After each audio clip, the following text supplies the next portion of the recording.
Isang magandang araw sa ating lahat. Ako si Kuya Mon, the Explorer. Tayo ngayon ay may pupuntahan. At ito ay sa UK.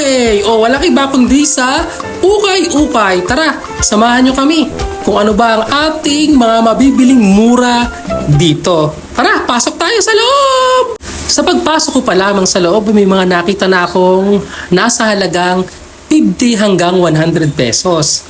At dito nga sa loob, talagang maayos ang kanilang pagkakalagay ng mga damit nila. Right next to you, I know you're the... Ano ba? Ba't may ganyan? Charot!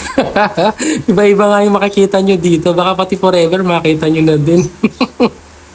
Dami-dami ka nga ritong mabibili. Kaya sulit yung pagpunta mo. Chinito. O ayan, may naka-extra na naman sa camera. Baka mamaya matipuan nyo. Chat nyo na guys! Dito nga may mga sapatos din na use but not abuse. Diba? Yan ang ganda oh. May mga pantalon din na iba-iba ang mga design. Yung alam mo na yung mga sunod sa uso. Guys, siguro napapasin nyo rin, diba? Kapag pupunta tayo ng ukay-ukay, parang pangkaraniwan na lamang na nakikita natin na maraming mga pantalon, ganyan, diba? Tsaka yung mga dress, napakarami talaga dito at napakalawak.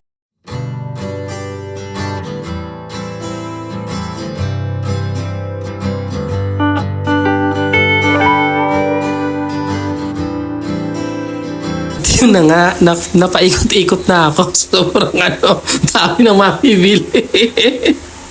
Sabi, may mga nakita nga ako ng mga kakaibang stop toys, tsaka mga damit na, alam mo yung makikita mo lang din sa ibang bansa. At ito nga, nakakita ako ng pantalon, eh, no? Sabi ko, oh, gusto ko to, kaso masyadong malaki para sa akin. Ayun nga, oh, ang dami-dami.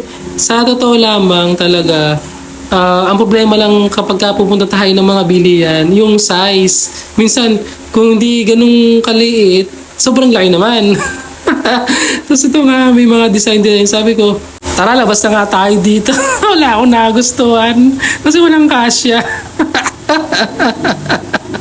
At sa di kalayuan, ay may natanaw nga kami. New Star ang pangalan. Abay sa dako paroon ay aming tinungo ng aking kaibigan at kami nga ay pumasok sa loob at pagkakit nga namin, ang dami naming nakitang mga tsinilas na iba-iba ang kulay, iba-iba din ang yari at iba-iba din ang presyo.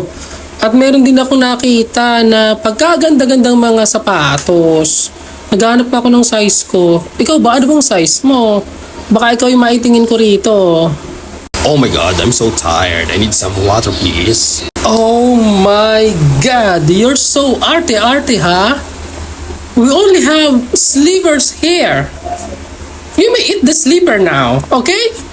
Kay hirap pa lang mamili ng babagay sa akin.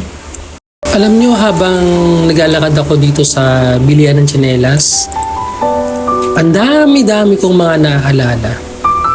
Ang dami-daming mga pangalan na pumapasok sa isipan ko.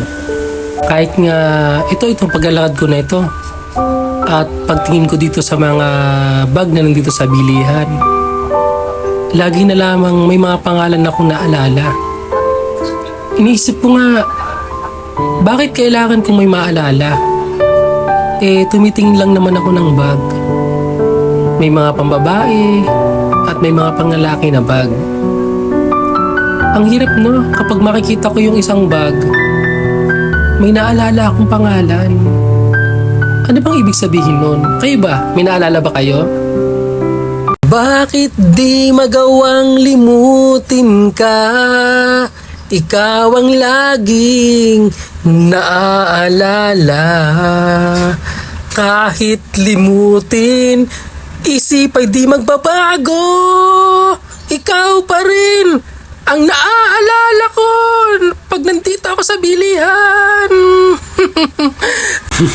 Meron nga dito mga flat screen TV at saka mga stainless na mga lutuan, mga kutsara, pinggan na bagay para doon sa mga hindi madaling makabasag. Meron din ditong mga, ang tawag dyan, hindi ko masyadong masabi. Yan no? May mga tinidor, kutsara, tas ang lalaking kaserola. Kaserola nga bang tawag dyan? Malaking kaserola. Tama ba? Basta yung malaking lutuan na yan. Ang daming mga lutuan, no?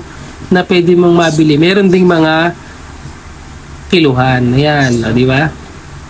Ano bang timbang ko na ngayon? Ikaw ba? Ayan. Tapos, meron ding mga, ano, mga electric pan na decharge sa yan. O, tama, decharge nga yan. Yan, sa abot kayang halaga. At sa sobrang dami ng aming pinuntahan, wala akong nabili. So maraming salamat sa inyo. Bye-bye. Ingat sa susunod ulit. Bye-bye.